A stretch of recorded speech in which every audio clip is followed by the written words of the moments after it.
자, 어제는 예루살렘의 느헤미야의 귀국을 위한 기도가 준비되어 있었다. 그리고 느헤미야의 기도는 여러모로 모범적인 기도입니다. 찬양하는 기도, 회개하는 기도, 언약을 기억해달라는 기도, 그 다음에 꼭 들어달라는 간절한 기도, 눈물의 기도, 금식의 기도지요. 성경에 기도하는 모습과 장면들, 간절한 기도가 응답을 받았다는 것, 하나님은 지금도 변함없이 그런 기도를 축복하시죠. 내 일생에 기도로 받은 은혜들, 응답들, 기도하면 힘주시고 당장은 안 주시지만 뭔가 하나님의 은혜가, 하나님의 섭리가 이루게 하는 것을 보셔야 합니다. 그렇게 느헤미야는 넉 달간 기도합니다.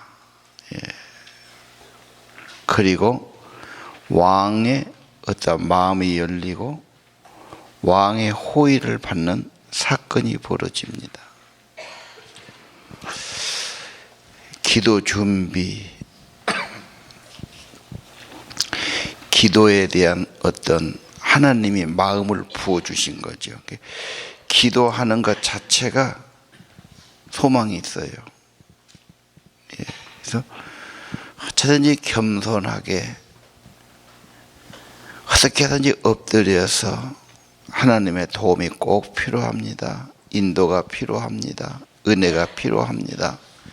기도 제목들이 많아야 돼요. 그 기도의 짐이 와요. 안 하면 불안하고 안 하면 마음에 걸리고 기도해야 마음이 시원해지는 거예요. 기도의 짐이 계속 있어요. 예를 들면 여러분의 가족이나 진짜 가까운 형제가 큰 병에 걸렸어요. 생각만 해도 답답하지요. 정말 마음 아프지요. 기도할 때 그런 마음이 좋아지고 내려진단 말입니다. 기도의 짐 많은 게 좋아요. 그리고 기도로 짐이 내려지는 겁니다. 20년 됐어요. 벌써 96년 95년 우리 교회가 개척해서 10년 됐는데 그때 한 300명 모였어요. 그 1, 2부 드렸는데 그때 300명이 넘어가니까 예배당이 거의 찼어요. 이 옆에 120평 땅이 있었는데 그걸 달라고 기도했는데 우리가 원하는 가격이 아니고 다른 사람이 사버렸어요. 건축을 해버리더라고요. 주차장이 없어요. 그러면 엄청 낙심했고 왜 우리가 이 땅을 못 샀을까 고민을 하다가 한 달쯤 두 달쯤 기도하는데 아무래도 이사를 가야 되겠다 그런 마음이 생기더라고. 그래서 새벽에 내가 교회 그때 1층에 방에 붙여 살 때입니다. 새벽에도 끝나면 바로 1층 내려가면 되죠. 근데 새벽에 기도하는데 아무래도 옮겨가야지. 봉고차가 그때 있었습니다. 새벽 기도 끝나면 보통 6시, 8시 반, 7시 되죠. 그럼 봉고차를 교회 앞에 있으니까 타고 제가 이제 땅을 알아보러 가는 겁니다. 그래갖고 신가리도 가보고, 그 5,000평 있더라고요. 자동차 시험, 문전시험 나오고, 30만 원씩 들어가고. 한양공단 수안 찍고 바로 도로 뒤에 있는 30만 원씩 나오고. 그러다가 운남동, 그 어린이집 있는데, 거기도 여러 번 보고 왔다가, 그때는 차들이 많지 않으니까, 우산동에 교인이 많았고, 걸어올 수 있는 거리가 낫지 않을까. 마음은 운남동이 참 마음에 들었는데 그때는 포장이 안 돼갖고 막 비가 오면은 걸어갈 수가 없어요. 몇 번 그러다가 1년이 지났어요. 1년 되니까 그러면서 내 마음속에 야, 교회가 이만큼 모이고 예배당 건물 있는 교회가 많지 않는데 내가 또 교회를 짓자면 누가 그걸 좋아하겠느냐. 근데 앞으로를 보면은 뭔가 좀 주차장도 있어야 될 것 같고 가야 될 것 같더라고요. 제가 1년이 지난 뒤에 결론이 아무래도 이거 내 생각이 아닌가 보다. 기도만 하면 그런 마음을 주셔서 내가 저라고 다닌 것 보니까 그게 내가 중직들을 불러서 이야기했죠. 아무래도 그래야 되겠다. 그래가지고 1년 만에 이 땅을 샀죠. 예. 그때는 참 1,000만 원도 없었습니다. 빚으로 샀죠. 하여간 큰 일은 기도를 많이 해서 기도의 바탕 위에 있단 말입니다. 자, 오늘 1절을 보십시오. 어제 그 절하고 비교하면 4개월 후에 왕의 대화가 나옵니다. 왕이 딱 보고 슬픔에 찬 모습을 봤단 말이에요. 왜 수심이 있냐? 아프지는 않지 않느냐? 걱정거리가 있는구나. 왕 앞에 슬픈 얼굴을 보여서는 안 됩니다. 그래서 놀라서 왕에게 대답하지요. 만세술을 하십시오. 까닭은 초상이 묻혀있는 성이 회파되기 때문입니다.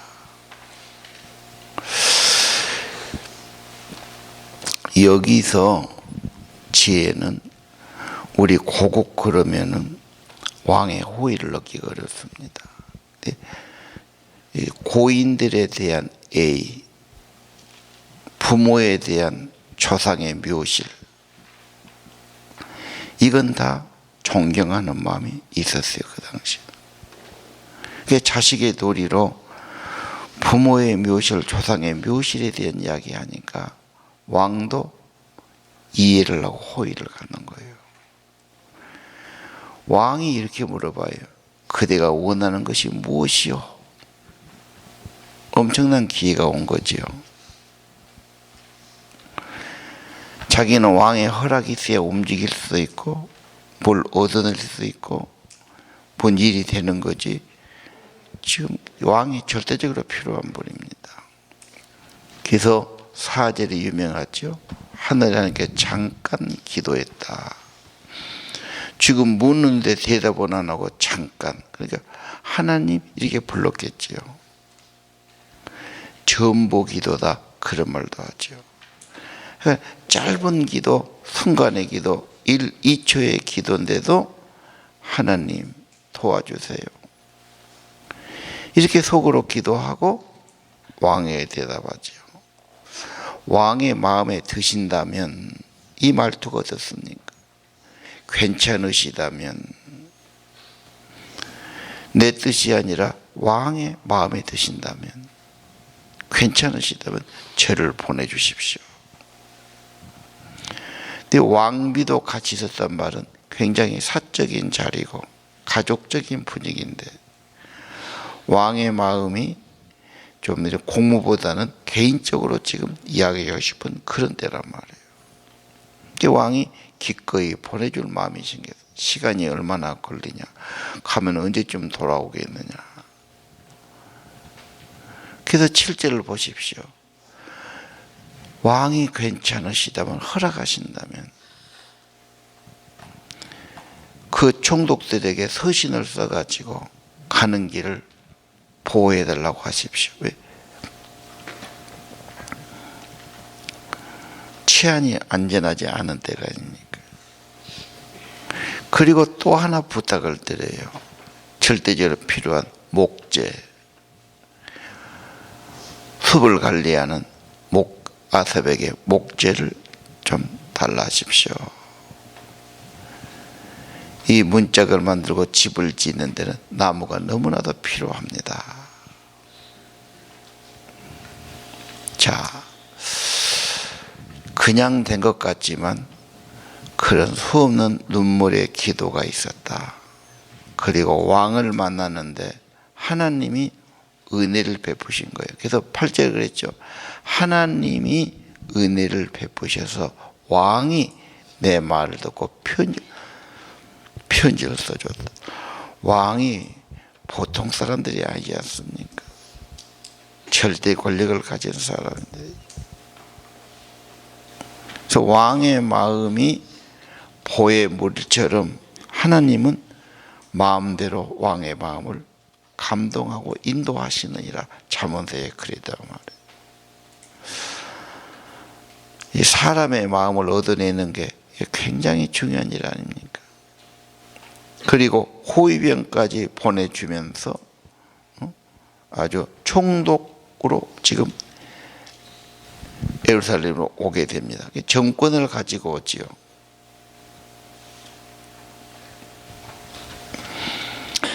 그 다음 10절에 보니까 산발락과 도비야는 사마리아의 총독이었어요. 항상 북왕국 남왕국이 대치 상태였죠. 이 사람은 유다가 세워진 걸 원치 않아요.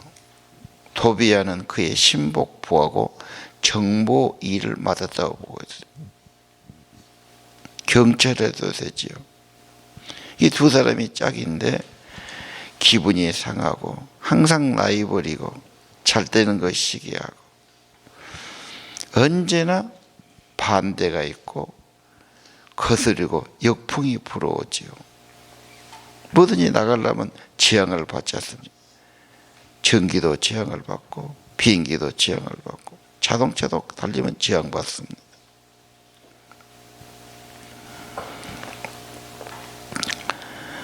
자, 한 3개월에 걸어갈 거리입니다. 2, 3개월 걸어서 말을 타고 지금 예루살렘에 오는 거죠. 오늘 여기까지 우선 기도의 준비가 있었다. 실력, 인품, 그런 준비가 있었다. 기도하면서 어떻게 하면 성을 회복할 수 있을까? 아마 지혜를 짜고 방법을 생각하고 기도만 한 것이 아니라 나름대로 또 계획을 세우고 계획을 세우면서 기도했을 겁니다. 그래서 왕을 만난 김에 한꺼번에 다 얻어냈지요. 다시 왕 앞에 가서 그런 말 하기가 어려운 겁니다. 왕이 물어봤기 때문에 왕의 마음이 열렸을 때 한꺼번에 다 필요한 걸 말씀해서 얻어내는 겁니다. 이게 지혜지요.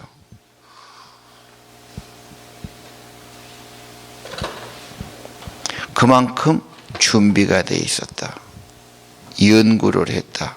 계획을 가지고 있었던 거죠. 그리고 언제나 하나님의 일에는 사탄의 방해가 있습니다.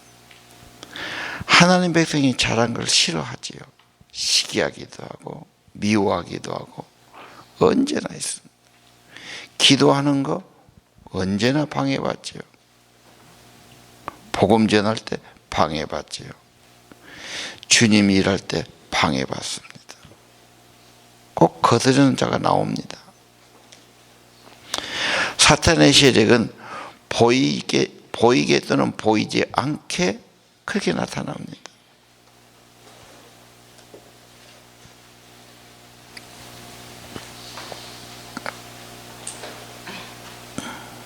그리고 느헤미야는 왕에게 아주 정중하게 그러면서도 왕의 호의를 얻도록 아주 예의 있게 정중하게 매너 있게 말을 하면서 자기가 또 얻을 것을 얻어냅니다.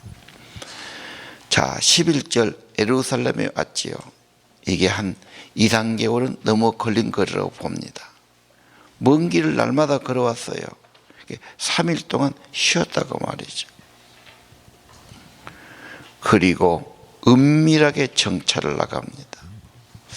12절을 보십시오. 몇 사람 데리고 나가는데 하나님이 나에게 명하신 것, 이렇게 돼 있어요.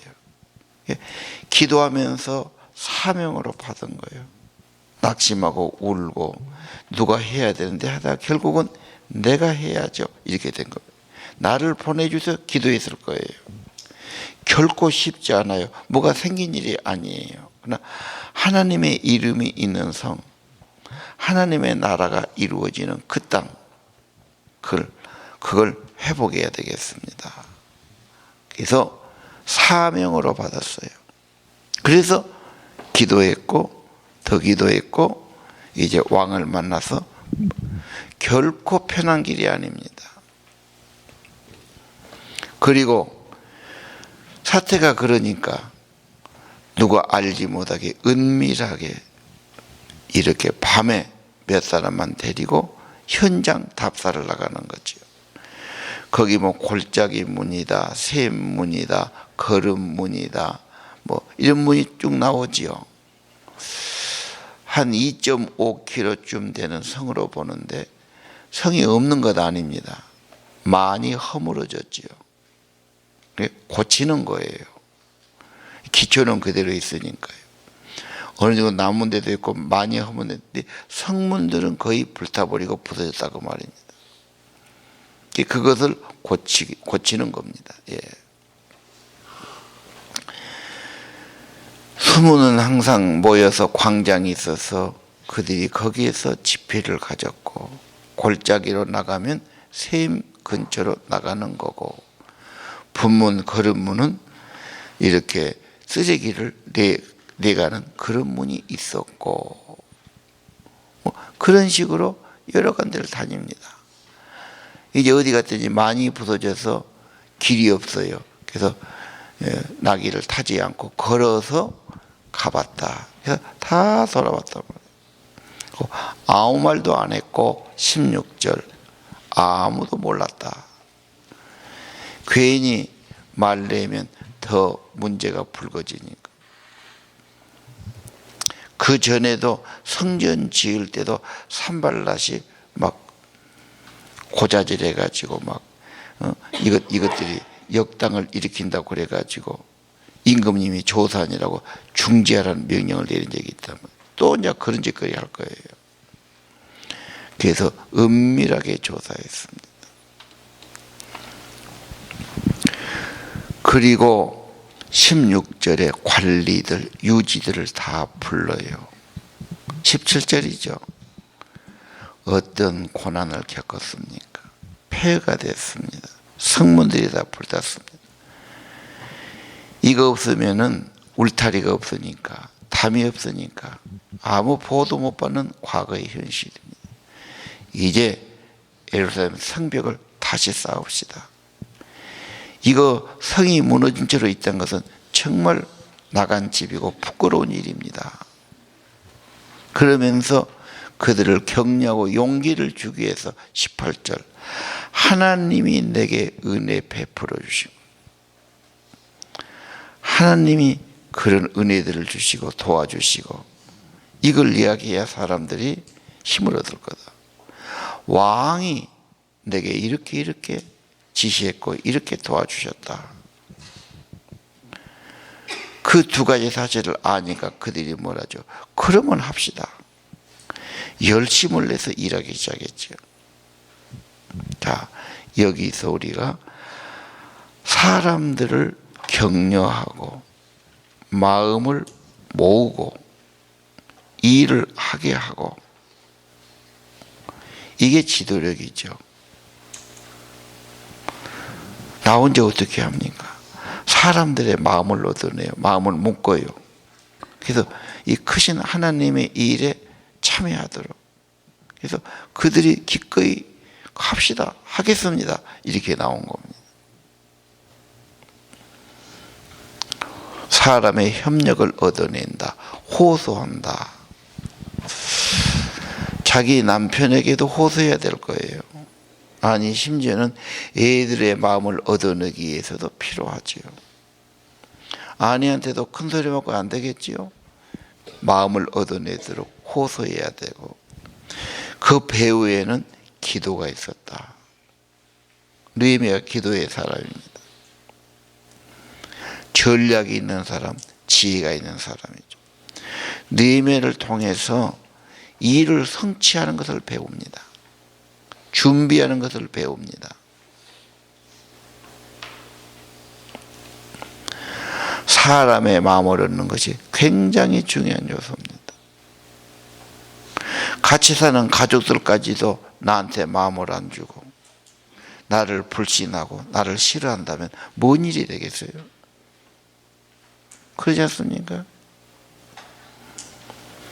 우리 목장 공동체 몇 사람 되지 않아요. 신임을 받고 말을 진실하게 하고, 그렇죠? 신뢰가 있고 말에 무게가 있고 진실함이 있고 기도가 있고 그래야 됩니다. 사람의 마음을 얻어낸다는 거, 이거 굉장히 중요합니다. 하나님의 은혜 플러스 뭔가 지금 일이 되고 있어요. 안 되는데 누가 함께 하려고 그럽니까? 우리 인생이 하나님의 은혜도 있고, 여러분 무슨 일이냐 하는 일에 성취가 있기를 바랍니다. 기도부터 하고요, 지혜를 모으고요, 연구도 하고요, 인품도 있고요, 말할 때 사람들의 마음을 얻어내기를 바랍니다.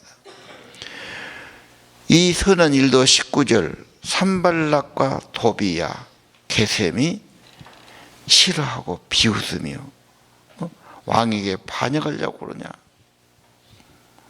그러면서 본격적으로 방해 작전을 벌려요. 게셈도 근처 나라의 총독 같은 사람으로 봅니다. 그쪽은 한패가 돼 있어요. 유대인들을 그렇게 싫어하고 미워하고 무시하고, 이게 2500년 전의 기록이에요. 변함없어요. 지금도 우리가 열심히 믿고 열심히 하지만 비난을 들을 수 있고 오해받을 수 있고 무시당할 수 있고 뭔가 싫어할 수 있습니다. 그런다고 주저앉으면 안 됩니다. 그래서 20절을 보십시오. 하늘의 하나님이 도와주실 거예요. 이 확신이 있어요. 왜? 이건 하나님의 은혜로 된 일이니까. 하나님이 도와주는데 너희들이 방해한다고 우리가 중단하거나 포기할 수는 없잖아. 우리는 하나님의 종들이요. 이건 내 일이 아니요, 하나님의 일이요. 우리는 성벽 사는 일을 시작할 것이요. 당신들은 아무 권리도 없고 상관도 없어. 근데 괜히 그런단 말입니다. 반대가 있을 때 고민이 됩니다. 이걸 그래도 내가 꼭 해야 되느냐? 더 담대해야 됩니다. 더 확신 가져야 됩니다. 그렇죠? 더 강해져야 돼요. 그래서 느헤미야서의 제목으로 쓰면 견고해라, 그렇게 적어보여요. 견고해라. 새해 여러분의 계획도 있고 일도 있을 겁니다. 더 견고해야 되고 더 담대해야 되고 더 이겨내야 되고요. 하나님의 은혜도 입고 사람들의 협력도 얻어내기를 바랍니다. 하나님은 불신자 왕을 통해서도 일을 하셨어요. 하나님의 일도 종종 극심한 반대를 당합니다. 그럴 때 용기가 필요합니다. 믿음이 필요합니다. 견고한 확신이 필요합니다. 그리고 준비도 계획도 세워야 됩니다. 좋은 리더들은 그런 겁니다. 누군가에게도 이 사람 때문에 일이 된 겁니다. 다 필요하다고 생각했지만 힘이 없었고 마음이 모아지지 않았어요. 부서진 거니까 다시 싸면 돼요. 그래서 그들은 열심히 해서 2달 만에 이 일을 다 끝내요. 3장에 가서 그런 게 나와요. 분명한 목표와 사명, 흔들림이 없었어요. 오늘 말씀으로 좋은 믿음의 사람들, 믿음의 지도자들이 되기를 바랍니다. 기도하겠습니다.